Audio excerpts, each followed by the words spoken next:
the VIPs who are with us here. Now, sorry, I'm going to use both languages. Swahili mostly, but English in some parts. So I should start with recognizing the presence of Mheshimiwa Saleh Wakzeudi, Rais wa Shirikisho la President of the Democratic ya Ethiopia. Then Mheshimiwa Joyce Banda, Doctor, former President of Malawi. Mheshimiwa Dr. Amina Fakim, former President of the Republic of Mauritius. And I should recognize the presence of my sisters, Jewel Taylor, Vice President of Republic of Liberia, Dr. Jessica Rose Epel, Vice President of Republic of Uganda, then Dr. Monique Nsawabaganwa. I think I've pronounced the sentence correctly. The Deputy Chairperson, African Union Commission. I thank you all, my sisters. The invitation was too short, but you take the trouble to make it happen, and you are here with me. Did I mention my sister from Liberia? Yes? Yes. Thank you very much for coming. Nitambue pia uwepo wa dadangu mgeni Hassan, naibu spika wa Baraza la Wawakilishi Zanzibar, waheshimiwa mawaziri wakiongozwa na waziri mwenyeji wa sekta Aisha Tukijaji, waziri wa mambo ya nje, kuna waziri wa maendeleo ya jamii, wanawake na watoto, waziri wa utalii, waziri wa fedha Zanzibar, waziri wa biashara na uwekezaji Zanzibar, waziri wa maendeleo ya jamii Zanzibar, waziri wa habari, utamaduni na vijana Zanzibar. So as you can see, most of them are ladies. I think there's only one man among them. Wanawake oye. I should also recognize the presence of the Chief Secretary of the Government of Zanzibar, Madam Zena Said Ahmed, who was also the chair of the organizing committee from this side. Mheshimiwa Mkuu wa Mkoa wa Dar es Salaam, Regional Commissioner for Dar es Salaam, yeah, he is here with us. Nitambue pia Naibu Katibu Mkuu CCM, the ruling party, Tanzania Bara side, Dada Anne Semamba Makinda, the Commissioner for Census this year. Thank you so much and congratulations, we have done it. Achievement of 99 points, that's very good, thank you so much. Lakini pia makatibu wakuu na manaibu makatibu wakuu wa serikali zote mbili za Tanzania, waheshimiwa mabalozi, ambassadors who are representing your countries in Tanzania, wakuu wa taasisi mbalimbali barani Afrika, wakuu wa kanda za uchumi za Kiafrika, wadau wa maendeleo, waandishi wa habari, mabibi na mabwana. It's still morning, so good morning. Awali ya yote napenda nami nimshukuru Mungu mwingi wa rehema aliyotuwezesha kukutana hapa katika mkutano huu muhimu na wa kihistoria unaohusu wanawake na vijana katika biashara. Lakini kabla sikuendelea, may I request all the participants to stand. We have a 1 minute of silence tukiomboleza kifo cha Queen Elizabeth II, lakini pia Mr. Mohamed Karimu, who was part of the secretariat in the organization of this meeting. 1 minute of silence.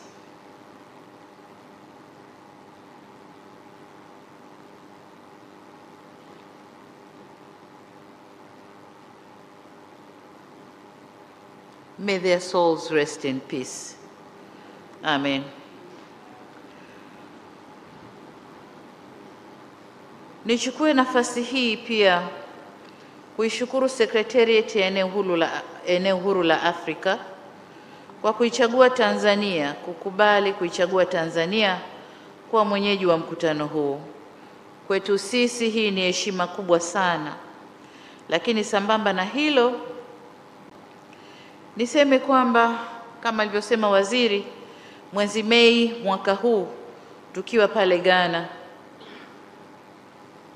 nilipata heshima ya kupewa uchampion wa kuongoza mapambano ya kiuchumi kwa wanawake na vijana ndani ya bara la Afrika kupitia biashara, heshima ambayo nilipokea kwa mikono miwili na moyo mkunjufu, na naahidi kufanya kazi hiyo kwa umahiri mkubwa.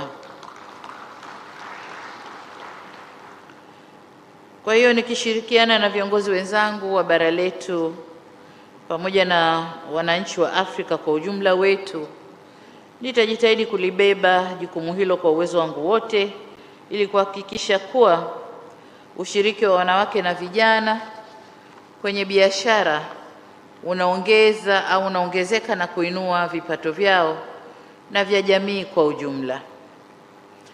Niseme pia kwamba nawapongeza kwa dhati waandaaji wa mkutano huu na nawashukuru kwa dhati kabisa wale wote waliochangia kifedha au kwa njia nyingine na kwa kazi kubwa iliyofanyika ili kufanikisha mkutano huu.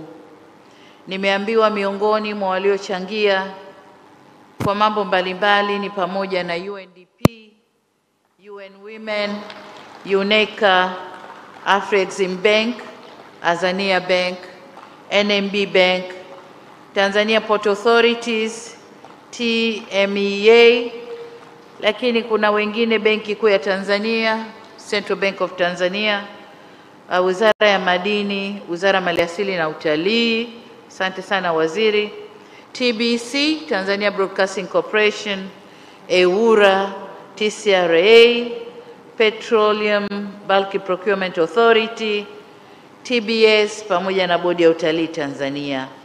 Wote hawa pamoja na wengine wote tunasema asanteni sana. Asanteni sana kwa kutunga mkono kwenye mkutano huu. Lakini pamoja nao, kama nilivyosema kabla, namshukuru sana Katibu Mkuu wa Secretariat ya Eneo Huru la Biashara la Afrika, Mheshimiwa Wamke Lemene na timu yake, Secretariat yake, kwa ushirikiano mzuri walioutoa kwetu, ambapo umefanikisha maandalizi yaliyohitajika kwa ufanisi mkubwa. Na tunatoa pole zetu kwa lile lilotokea kwamba mmoja kati ya waliokuja kwenye Secretariat amejituma kwa hali na mali na kwa bahati mbaya amepoteza uhai akiwa hapa. Kwa hiyo tunatoa pole zetu za dhati. Pia nataka kuwashukuru Watanzania wenzangu, hususan waheshimiwa mawaziri, makatibu wakuu na watendaji wao, vyombo vya ulinzi na usalama, waandishi wa habari na kamati ya maandalizi iliyokuwa inaongozwa na Mhandisi Zena, Katibu Mkuu Kiongozi wa Zanzibar, chini ya usimamizi wa Wizara ya Uwekezaji, Viwanda na Biashara, kwa kufanya kazi bila kuchoka na kuhakikisha mkutano huu unafanyika kwa mafanikio makubwa. Asanteni sana. Ni imani yangu kuwa wageni wetu wamefurahia ujio wao wakiwa hapa na wataendelea kufurahia wakiwepo hapa nchini kwetu, na nitumie nafasi hii kuwakaribisha rasmi Tanzania wale wote waliotoka mbali kwa lengo la kuja kushiriki kwenye mkutano huu muhimu. Lakini kama mnavyojua ndugu zetu, Tanzania it's a heaven of peace, tumejaliwa amani. Kwa hiyo mjisikie mpo nyumbani na mpo mahali salama. Lakini pia niwaombe, for those who came from far, it's not easy to get another ticket to come to Tanzania for tourism. So while you are here, use this opportunity. Go around, go and see Serengeti, go and see Ngorongoro, go and visit Zanzibar. You will never regret. You will never regret. So karibuni sana sana sana. Waheshimiwa viongozi, mabibi na mabwana, kauli mbiu ya mkutano huu inasema wanawake na vijana ni injini ya biashara chini ya mkataba wa eneo huru la biashara la Afrika. Nawashukuru sana waliopendekeza kauli mbiu hii, kwani ni muhimu na mwafaka sana kwa wanawake na vijana wa Afrika. Kauli mbiu hii inafafanua kwa ufasaha kabisa jukumu kuu la wanawake kwenye uchumi wa Afrika kwa ujumla. Ni ukweli usiopingika kuwa wanawake na vijana huwekeza zaidi kwa ajili ya familia zao, lakini zaidi wanawake katika maeneo ya elimu, afya na lishe, na kujenga uchumi kwa mustakabali wa jamii kwa ujumla. Hivyo kuwawezesha wanawake na vijana kiuchumi, hususan kupitia ushiriki wao katika biashara, kunatengeneza fursa za uhakika za ajira kwa kila mtu na uimara wa taifa na jamii kwa ujumla. Mtakumbuka ajenda ya 2063 ya Afrika tuitakayo, ndoto yake ni kuwa na Afrika iliyofanikiwa na kustawi, yenye nguvu, amani na mshikamano. Au inasema the aspiration of the Agenda 2063 is to have a prosperous Africa based on inclusive growth and sustainable development, kama nilivyosema kwa Kiswahili.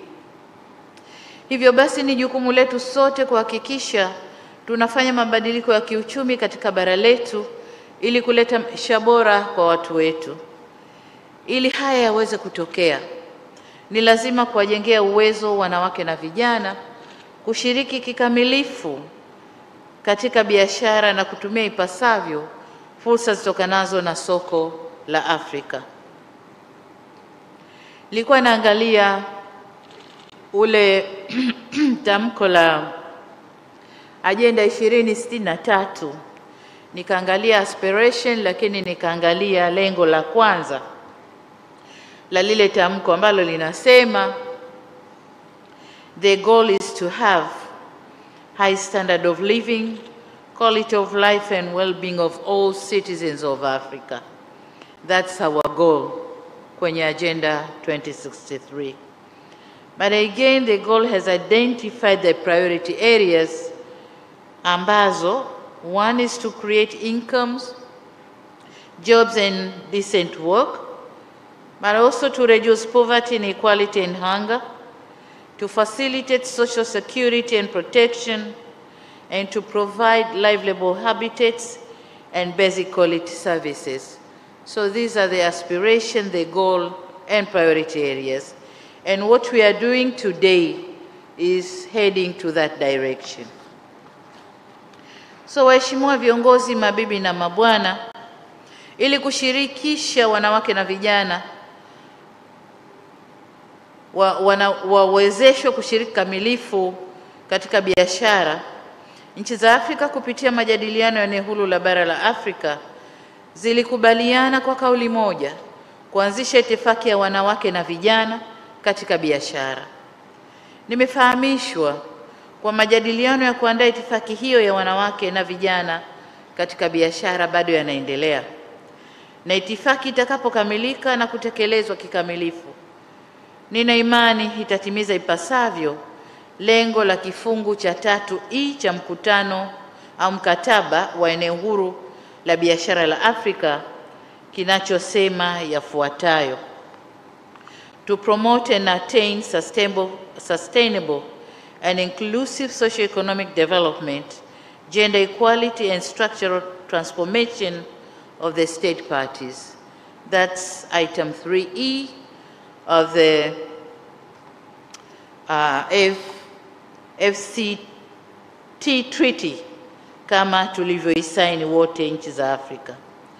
Ni matumaini yangu pia kwamba itifaki ya wanawake na vijana itajikita kuendeleza wajasiriamali wadogo na wakati na wakubwa ambao ni nguvu kazi ya ujenzi wa uchumi wa Afrika, au kama walivyopewa jina maarufu hapa kwamba ni powerhouse ya African Economic Development.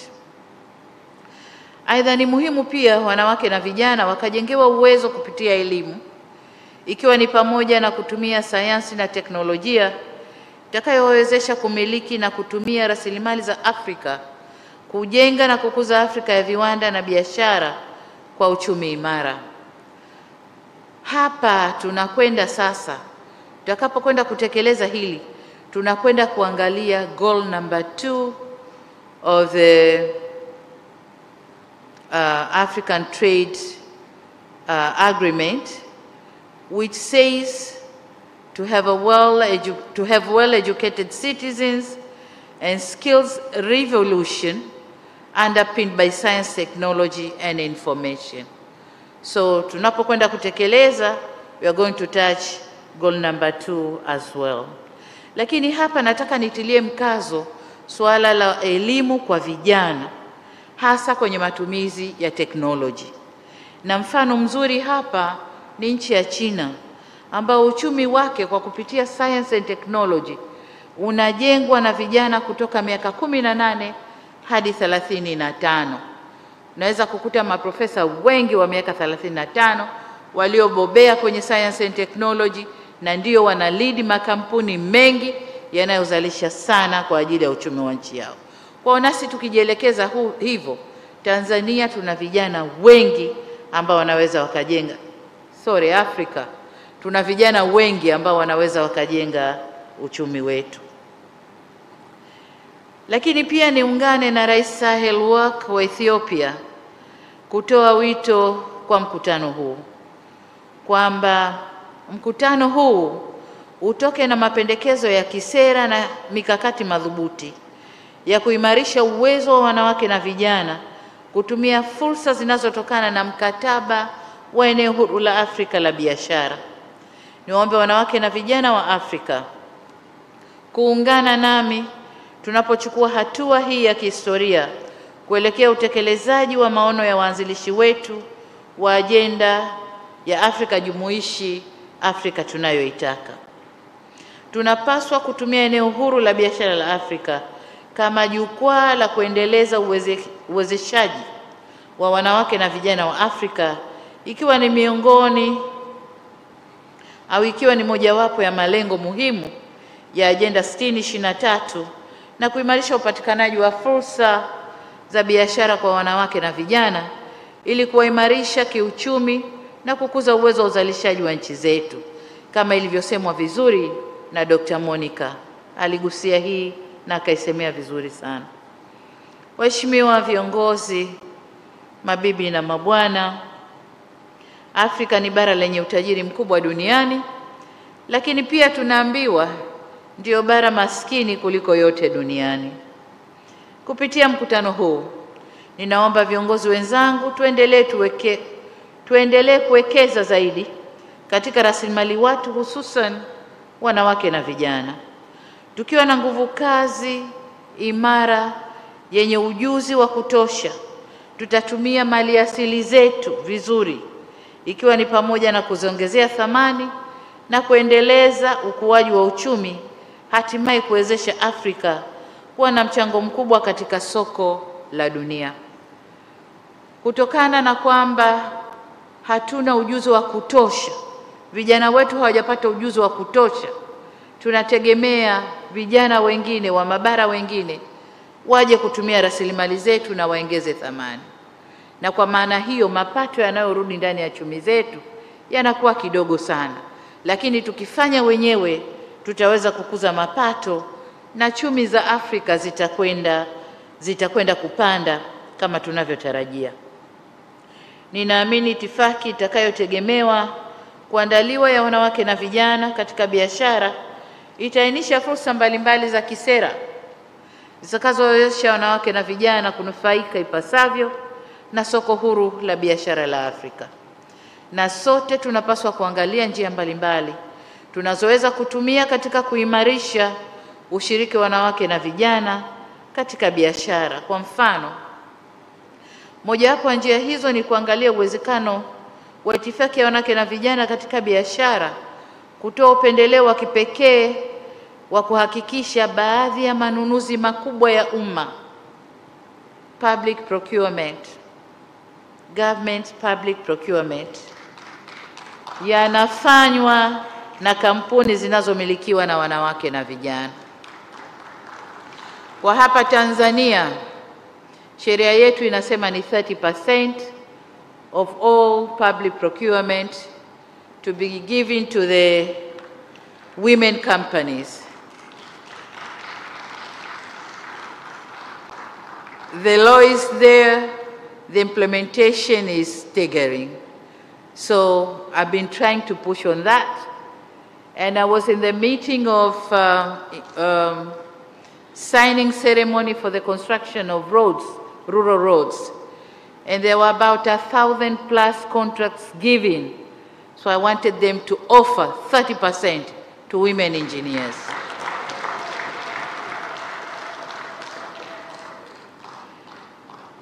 Lakini pia ni vyema tuhakikishe msaada wa kutosha unatolewa kwa wajasiriamali wadogo na wakati ambao wengi ni wanawake na vijana, ili kukuza kipato chao na uchumi wao na nchi zetu na Afrika kwa ujumla. Na hapa nilikuwa nataka tuone issues ambazo kwa upande wa Tanzania zinawakwaza wanawake na vijana. Lakini kabla kuja hapa nilipita kwenye maonyesho hapo nje na nikaona juhudi za serikali, matunda ya juhudi za serikali katika kukuza wafanya biashara wanawake na vijana. Na nimeona wako kwenye sekta zote. Waliopo hapa ni wachache, lakini huko nje kuna wengi zaidi. Nimeona sekta zote ziko hapo zimewakilishwa. Lakini nilikuwa nasema kati ya mambo ambayo yanawakwaza vijana wetu na wanawake katika biashara, swala kubwa moja ni mitaji, upataji wa mitaji au mikopo kwa ajili ya kuendesha biashara. Sasa kwa upande wetu Tanzania, tumeyataka mabenki mbalimbali kufungua madirisha maalum, kuwa na madirisha au windows za kukopesha wanawake at an affordable interest rate, sio zile exhaustive interest rate. Lakini pia tumekuwa tukiungwa mkono na mashirika international kama FDB, IFC na wengine kuweka fedha kwenye hayo madirisha ili private sector ziende zikope at an affordable rate. Lakini pia tumechukua hatua za kurekebisha mifumo yetu ya kodi na tozo ili kupunguza mzigo kwa wafanya biashara wadogo wa kike na vijana. Swala jingine tulilofanya ni standards, kuhakikisha kwamba wale wanaoingia kwenye agro processing lakini pia mining processing wanapata vyeti vya viwango standards kutoka Tanzania Bureau of Standards. The process was cumbersome, but then serikali imejaribu kulainisha na sasa wazalishaji wetu wadogo wadogo, they have the standards and they can approach the international market. Jengine ambalo tumelifanyia kazi ni regulatory systems. We used to have so many institutions which are going and regulate them. So in a week, a businesswoman can receive 5-6 officers from different institutions, and everybody going for regulation and fees being paid. So we have streamlined the regulatory systems, and now they can work in pleasure. But again, the markets, local and international markets, looking for the markets for them to be able to join and sell the items. So we have been trying to facilitate and to make, to create the business environment so that women and youth can produce, can sell, and can enjoy being in the business. Lakini jengine ni eneo huru la biashara la Afrika linatoa fursa kubwa kwa sekta binafsi na hivyo kuwa chachu ya maendeleo na upanuzi wa biashara zikiwemo za wanawake na vijana. Sasa ili tuweze kufikia lengo hilo, hatuna budi kuhakikisha tunaondoa aina zote za vikwazo vya biashara ili biashara iweze kufanyika kwa urahisi, lakini kwa kufuata masharti tuliyojiwekea. Watu wetu wanapo approach markets za nje, regional markets, international markets, there are a number of NTBs, the sanitary and phytosanitary barriers, but so many barriers are there, permits, licensing, a lot of barriers. So in the region, East African region, we've been trying to remove these barriers, and the trade has grown 6 times or 7 times more than it was 2 or 3 years before. So the business in the region is growing because the NTBs are removed, and we are working to remove more and more NTBs. So if the whole of Africa is working on removing the NTBs, then business is going to grow. I was looking for the exports and imports figures within Africa, the intra-African trading. The figures are still very low. Very low. It's a shame we are trading more outside than within Africa ourselves. So I think we have to correct that. Wamkele, you have had that, and you have to speak for the removal of NTBs, including infrastructure development. Hii ndio gap kubwa ambayo inatugawa, inatutenga wa Afrika tusiweze kufanya business kwa sababu hatuwezi kufikiana. We are just talking on regional projects, infrastructural projects, but we are not implementing them. And it's too hard to get financing for the regional infrastructure project. So if international financier would support Africa on that, we are going to make a very big move on trading within Africa. Waheshimiwa viongozi, mabibi na mabwana, tumekuwa tukiongelea ubaguzi wa kijinsia katika nyanja nyingi, lakini pia kuna pengo la kijinsia kibiashara, ambapo katika ngazi ya Umoja wa Afrika tunahitaji kulizungumzia, ikiwa ni pamoja na jinsi tunavyoweza kuziba pengo hilo. Hata hivyo, nipende kuwashukuru wakuu wa nchi na serikali wa Umoja wa Afrika kwa kufanya maamuzi ya busara ya kuanzisha itifaki maalum ya wanawake na vijana kwa lengo la kuimarisha usawa wa kijinsia kwenye biashara. Hili hapa Tanzania tumeanza kulifanyia kazi. Moja, tulifanya study ya kuangalia uwepo wa wanawake masokoni. Wanakumbana na challenges zipi? Tukakuta wana challenges kadhaa. Mbali ya mazingira ya masoko yenyewe, kwamba hayana vitu muhimu kama maji, lakini kama vyoo vizuri ambavyo mwanamke anaweza kufanya biashara kwa raha, lakini pia hayana maeneo ya kutunza watoto. Mwanamke anashinda na mtoto mgongoni the whole day huko anauza. So we think we have to improve on that. Lakini jengine ni unyanyasaji tu kutoka kwa wafanya biashara wanaume. Wanaume wanadhani the marketplace is not a place for women. So women over there, they are given so many names, they are being insulted, they are being called bad names. So there's a lot going on. So Tanzania is working on that to make a marketplace a place for both men and women. But we have also taken an action of creating Committee of Generation Equality. This is a committee which is now planning for what has to be done to create generation equality in Tanzania. So I've received the first draft of the action plan. I've given them my contribution and inputs in that. When it is done, then we are going to implement it to create equality and equity for the coming generation, for men and women to work together. Niseme pia kwamba ili kuwa na mipango mizuri na endelevu ya kuwasaidia wananchi wetu wakiwemo wanawake na vijana, tunapaswa kuwa na takwimu sahihi, correct statistics.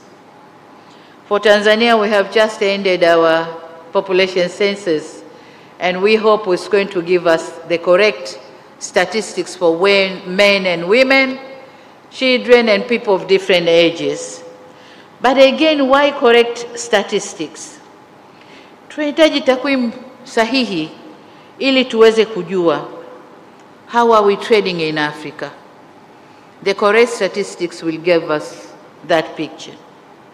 How are we trading in Africa? Who is trading in which area and who is trading on what products? Takwimu sahihi is going to give us that figures. But then exports and imports figures. What are we exporting? What are we importing? Exporting from where? Importing to where? Importing from where and exporting to where? Statistics are going to say the truth.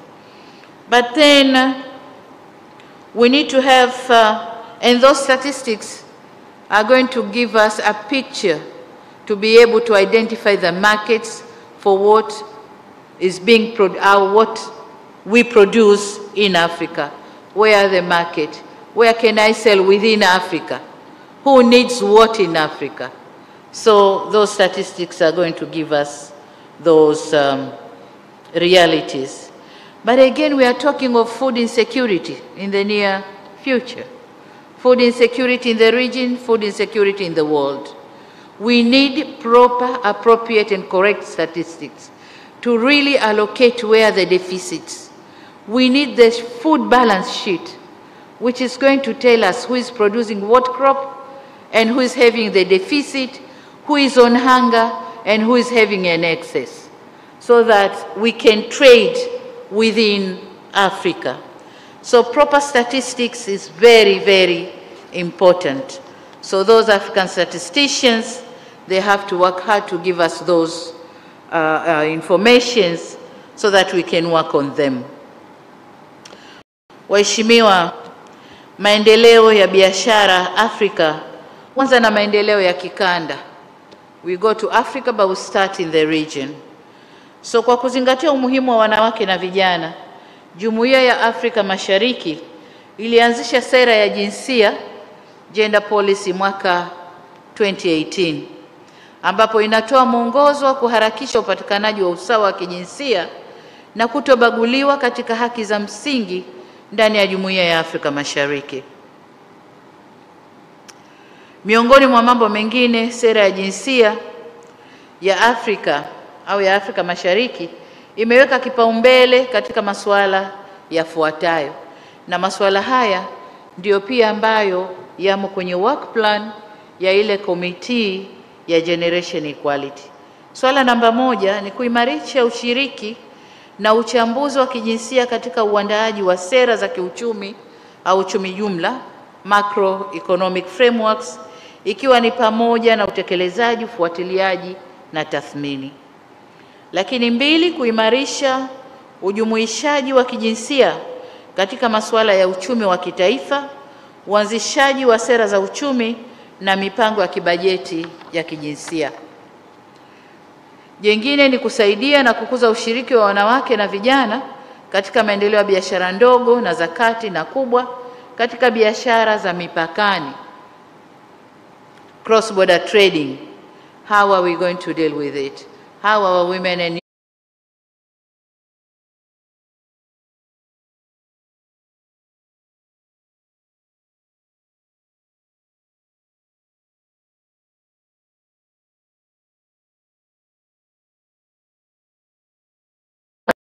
mkataba wa eneo huru la bara la Afrika kuhusu wanawake na vijana kama nguzo maalum kwenye uchumi shirikishi. Kuna haja ya kila nchi mwanachama kuzingatia masuala ya wanawake na vijana katika mipango na mikakati yake kitaifa. Hapa nitarudia. ili kuhakikisha tunakwenda kuanza kulifanyia kazi eneo huru la biashara ndani ya Afrika. Kuna haja kila nchi kuzingatia masuala ya wanawake na vijana katika mipango na mikakati yake kitaifa. Then we go regionally, then Africa. Mkataba wa eneo huru la biashara la Afrika unapaswa kufungua masoko katika sekta muhimu ambazo wanawake na vijana wanajishughulisha nazo, kama vile kilimo, viwanda vya nguo, mavazi, agro processing industries na huduma, ikiwa ni pamoja na kuzingatia utalii na biashara nyingine.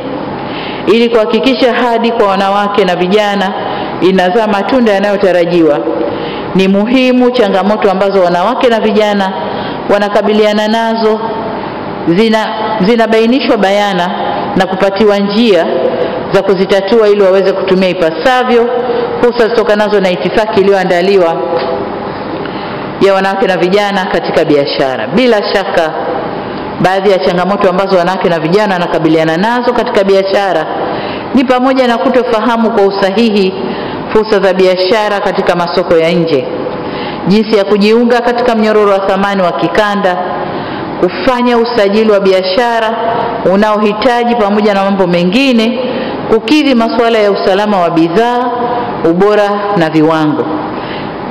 Ni matumaini yangu kuwa katika utekelezaji wa mkataba huu wa eneo huru la Afrika, Secretariat itashirikiana na serikali za nchi wanachama wa Jumuiya ya Kiuchumi za kikanda kutatua changamoto hizo na nyinginezo.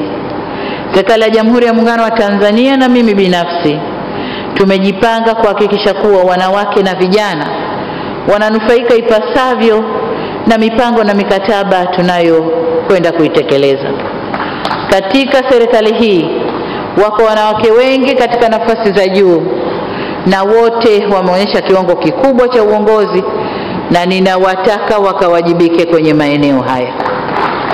Wote wa Jamhuri ya Muungano wa Tanzania bara na kule Zanzibar, muende mkawajibike kila mtu alipo kwenye maeneo haya.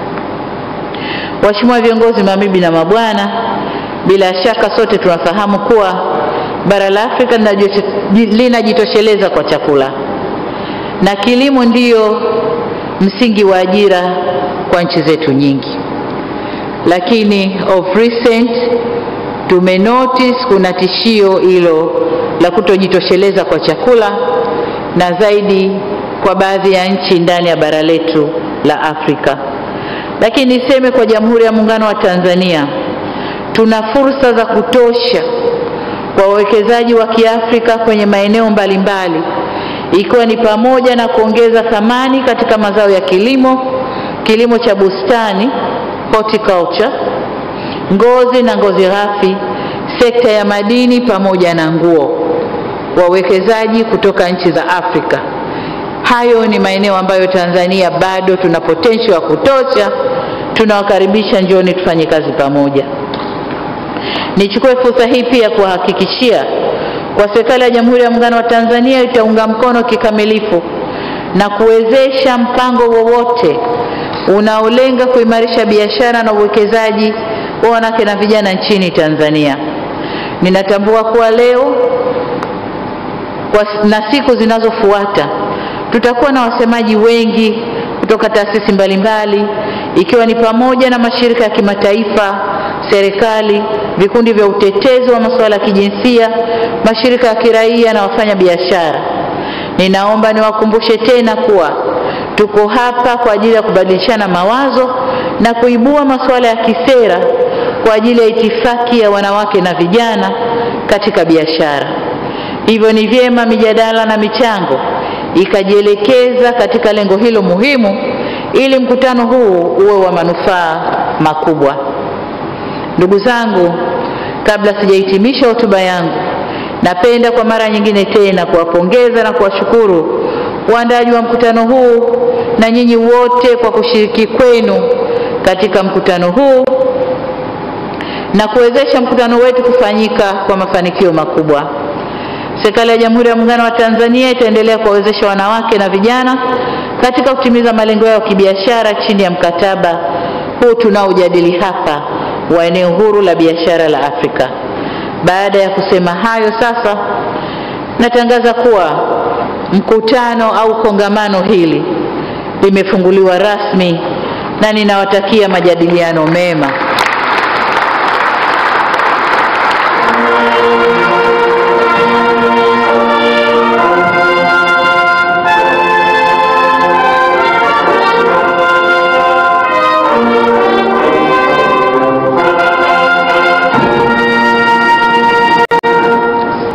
Asanteni sana kunisikiliza. Mungu ibariki Afrika. Mungu ibariki Tanzania. Asanteni sana. Asante sana Mheshimiwa Rais wa Jamhuri ya Muungano wa Tanzania. Naomba tumpongeze tena, tupige kofi kwa wingi tena tafadhali.